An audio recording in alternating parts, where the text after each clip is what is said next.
Prostate glands, ये बीमारी अक्सर ये जिसको प्रोस्टेटोमेगाली कहा जाता है, ये बीमारी अक्सर पहले हुआ करती थी 60, 65 और 70 साल के बाद में, लेकिन आजकल ये बीमारी 45 और 48 साल की उम्र में ही दिखाई देनी शुरू हो जाती है।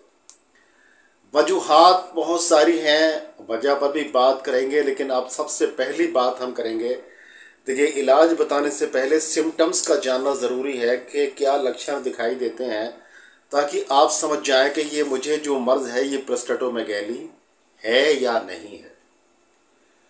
तो इसके पहले सबसे पहले इसके लक्षण की, इसके सिम्टम्स की बात करेंगे। तो देखिए क्या सिम्टम्स आते हैं, क्योंकि प्रोस्टेट ग्लैंड्स बढ़ जाते हैं, इस वजह से सबसे पहली जो परेशानी होती है वो होती है पेशाब का रुक रुक कर आना। और जब बंदा पेशाब के लिए जाता है, जिसकी प्रोस्टेट बड़े हुए होते हैं, उसको एक बार में ही पूरा पेशाब नहीं आता है, पेशाब की थैली में रुक जाता है। दूसरी चीज़ जो होती है वो पेशाब प्रेशर के साथ में नहीं आ पाता, क्योंकि पेशाब की नली पर प्रेशर पड़ रहा होता है आपके प्रोस्टेट ग्लैंड्स का, इस वजह से पेशाब खुलकर नहीं आता है। ऐसे पेशेंट को पेशाब करते वक्त दर्द भी हो सकता है, ऐसे पेशेंट को पेशाब करते वक्त ज़ोर लगाना पड़ सकता है, ऐसे पेशेंट को पेशाब के वक्त में जलन या चुभन जैसी भी अनुभूति हो सकती है। और ऐसा भी होता है कि पेशाब नली के अंदर रुक जाता है और इसके बाद में फिर कतरे, इसकी बूंदें पेशाब की टपकती रहती हैं। ये एक ऐसी समस्या है, एक ऐसी परेशानी है जो बहुत ज़्यादा परेशान करती है। इसकी वजह से लोगों को दिन में 8-10 बार और रात में भी 10 बार पेशाब के लिए उठना पड़ता है, क्योंकि पेशाब की हाजत पूरी होती ही नहीं है। बार बार ऐसा लगता है पेशाब आ रहा है, क्योंकि पेशाब जो है वो पूरी तरह से पास आउट नहीं हो पाता है, पेशाब रुका रहता है। और जो सेंस जो है, जो हमारे जो संवेदना है, वो हमारा जो मसाना होता है, क्योंकि मसाने के अंदर पेशाब रुक जाता है, तो वो बार बार संवेदना भेजता है दिमाग को कि पेशाब अभी है, पेशाब करना है। तो बंदा बार बार पेशाब के लिए जाता है, फिर पेशाब जो है पूरी तरह से नहीं आता है, या फिर पेशाब के बाद में भी बूंदें टपकती रहती हैं और कतरे निकलते रहते हैं। इस तरह से कपड़े भी नापाक रहते हैं। और दोस्तों ये बहुत बड़ी परेशानी है, पेशाब करते वक्त दर्द भी महसूस होता है, पेशाब पूरी तरह से आता नहीं है। और जब ये बीमारी बहुत ज़्यादा बढ़ जाती है तो फिर पेशाब की जो नली होती है या मसाना होता है, ब्लैडर होता है, वहाँ भी संक्रमण यानी कि इन्फेक्शन का ख़तरा बढ़ जाता है। तो दोस्तों जो इसके टेस्ट हैं, सबसे पहले वो टेस्ट कराने चाहिए कि आपको प्रोस्टेटोमेगाली है या नहीं है। और प्रोस्टेटोमेगाली है तो उसने कोई और रूप तो नहीं लिया है। अगर वो आपका जो प्रोस्टेट है उसका जो वेट होता है वो 20 ग्राम तक होता है, नॉर्मल होता है, थोड़ा बहुत ऊपर नीचे चलता है। लेकिन जब इसका वेट जो है 30 ग्राम, 40 ग्राम, 50 ग्राम और 100 ग्राम के करीब हो जाता है, तो ये काफ़ी एक भयावह स्थिति होती है और बंदा बहुत ज़्यादा परेशान होता है। तो दोस्तों आप देखिए ये सिम्टम्स मैंने बताए हैं, अब इसके इलाज की बात करूंगा और उसके बाद मैं बात करूंगा कि क्या हमें परहेज़ करना चाहिए, और उसके बाद इसके कारण की बात करूंगा। मैं कारण बिल्कुल लास्ट में बताऊंगा, ताकि वो लोग जिनको प्रोस्टेट ग्लैंड्स की परेशानी नहीं है, अगर वो इस चीज़ का ध्यान रखेंगे तो उनको इंशाल्लाह प्रोस्टेट ग्लैंड्स की बढ़ने की परेशानी नहीं होगी।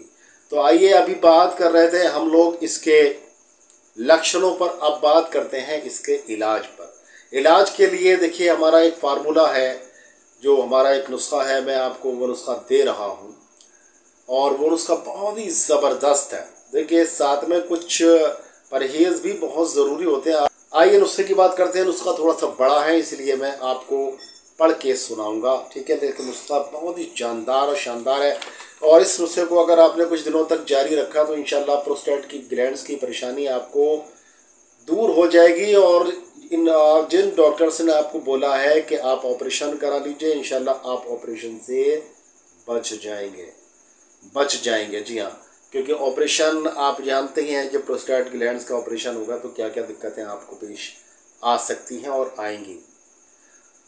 तो जाहिर है देखिए, कोई भी ऑपरेशन कराना नहीं चाहता। सबसे पहले लोग यही चाहते हैं कि दवाओं से इलाज हो जाए, तो आयुर्वेद के अंदर दवाओं से ही इलाज किया जाता है। आइए एक फिर आपके सामने पेश करता हूँ आयुर्वेद का एक बहुत ही शानदार और जानदार नुस्खा, जिसके इस्तेमाल के बाद में प्रोस्टेट की परेशानी दूर हो जाएगी इंशाअल्लाह। तो क्या लेना है देखिए, मैं आपको बता रहा हूँ। सबसे पहली चीज़ है इसमें पहाड़ी गोखरू। पहाड़ी गोखरू लेना है हमें 100 ग्राम वज़न, और चीज़ को आप नोट करते चलें, एक कागज़ एक पेन ज़रूर ले लें, उस पर नोट करते चलें।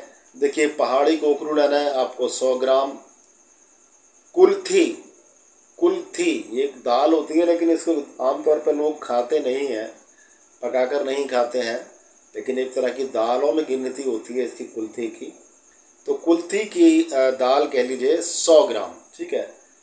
उसके बाद आता है सौंफ, सौंफ 100 ग्राम। उसके बाद में खरबूजे के बीज 100 ग्राम, यानी कि खरबूजे का आपको मींग नहीं लेनी है, पूरा बीज ही लेना है। आगे चलिए, बड़ी हरड़, यानी हरड़ बड़ी वाली, बड़ी हरड़ यहाँ पर मैं दिखा भी रहा हूँ आपको ताकि आप पहचान लें। बड़ी हरड़ भी आपको 100 ग्राम लेनी है। उसके बाद लेनी है आपको सनाए मक्की। इस सना की पत्तियाँ होती है, एक सना हमारे देश की भी होती है, एक सना मक्का से आती है, सऊदी अरेबिया से। तो मक्का वाली जो है सना काम करती है, जिसके आगे से गोलाई होती है पत्ती में। एक सना होती है हमारे यहाँ की, जो सना होती है जो एशियन सना है, उसके आगे चोंच होती है, चोंच निकली होती है, जैसे पत्ती की चोंच निकली होती है। और जो मक्की होती है यानी मक्का की होती है, सऊदी अरेबिया की होती है, वो आगे से गोल होती है, इसका ख्याल रखिएगा, ठीक है। तो सनाए मक्की आपको 50 ग्राम लेनी है, ठीक है। उसके बाद में आपने लेना है अफ्तीमून विलायती। अफ्तीमून विलायती, इसको लोग अमरबेल भी कहते हैं, और देखिए पेड़ों पर चढ़ी हुई होती है, पीले पीले रंग की होती है, जिसकी कोई जड़ और पत्ते नहीं होते हैं। तो एक हमारे यहाँ की होती है, एक बाहर से आती है, ईरान से आती है, इसको अफ्तीमून विलायती के नाम से जाना जाता है। तो अफ्तीमून विलायती ही लीजिएगा, ठीक है, ध्यान से। इसके बाद में आपको लेना है मकई के बाल, यानी कि भुट्टे के बाल, भुट्टे के बाल, ठीक है ना। ये तो आप सभी लोग जानते होंगे, जो मक्का होती है, मकई होती है, उसका भुट्टा जो होता है, उस पर जो मूछें होती हैं, जो लोग मूछें बोलते हैं उसको, उसकी मूछें लेनी है, ठाकुर साहब की मूछें। वो नाराज़ नहीं होते, आप ले सकते हैं आराम से। तो आपको वो मूछें लेनी है, वो भी 100 ग्राम लेनी है।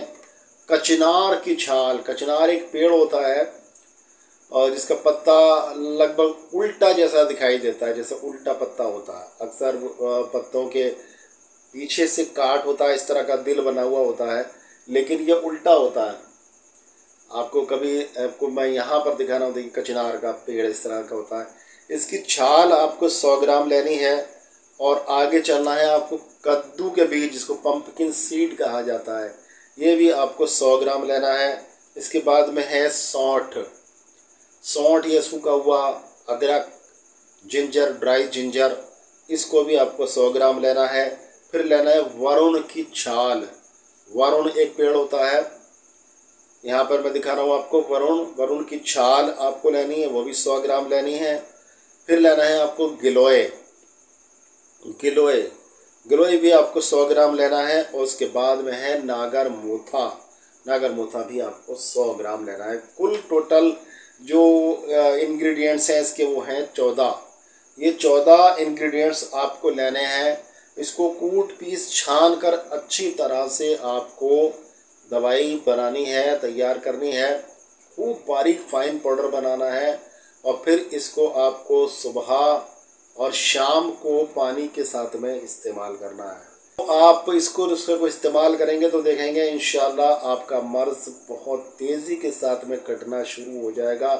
प्रोस्टेट का साइज़ कम होना शुरू हो जाएगा, पेशाब खुलकर आने लगेगा, पेशाब की समस्या दूर हो जाएगी, इन्फेक्शन दूर हो जाएगा, और पेशाब की जलन, पेशाब में दर्द, पेशाब में ज़ोर लगाना, पेशाब में बूंदों का टपकना, ये सारी चीज़ें इंशाल्लाह बंद होती चली जाएंगी, ठीक होती चली जाएंगी। और आप पूरी तरह से स्वस्थ हो जाएंगे इंशाल्लाह। और अगर कोई भी पेशेंट है जो कि इस बीमारी को झेल रहा है, चाहे उसकी उम्र एज कुछ भी हो, वो इस इलाज को अपना सकता है और इंशाल्लाह ऑपरेशन से बच सकता है। इसको बनाइए और इस्तेमाल करिए। और अगर ये नहीं मंगाया जाता है ये नुस्खा, तो आप बना बनाया हमसे मंगा भी सकते हैं। हम अकॉर्डिंग टू पेशेंट, जैसे पेशेंट की स्थिति होती है उसी हिसाब से इस नुस्खे के साथ में अपनी और भी दवाएं ऐड करते हैं साथ में, ताकि पेशेंट को जल्दी से रिलीफ हो जाए, जल्दी पेशेंट ठीक हो जाए। इसलिए पेशेंट को, क्योंकि देखिए पेशेंट जब सामने होता है या पेशेंट को हम सुनते हैं, उसकी बात सुनते हैं, तो सारे उसके सिम्टम्स पता चलते हैं। तो इस नुस्खे के साथ में हम और भी चीज़ें ऐड करते हैं ताकि पेशेंट जल्दी ठीक हो। अब मेरे जो दोस्त, डॉक्टर दोस्त या मेरे वैद्य और जो हकीम लोग देखते हैं मुझे, वो लोग भी इस चीज़ का ख्याल रखें कि इस नुस्खे के अलावा भी जो उनकी अक्ल, उनका विवेक काम करता है, इसके साथ में ऐड करें, ताकि ये दवाएं बहुत तेज़ी के साथ में काम करें और मरीज़ आपको दुआएं दे, पेशेंट रोगी आपको दुआएं दे। तो दोस्तों मिलेंगे इंशाल्लाह ताला फिर किसी बीमारी का बहुत ही अच्छा सा इलाज लेकर। तब तक के लिए अपने भाई डॉक्टर अतहर शेरवानी को इजाज़त दें। अस्सलाम वालेकुम।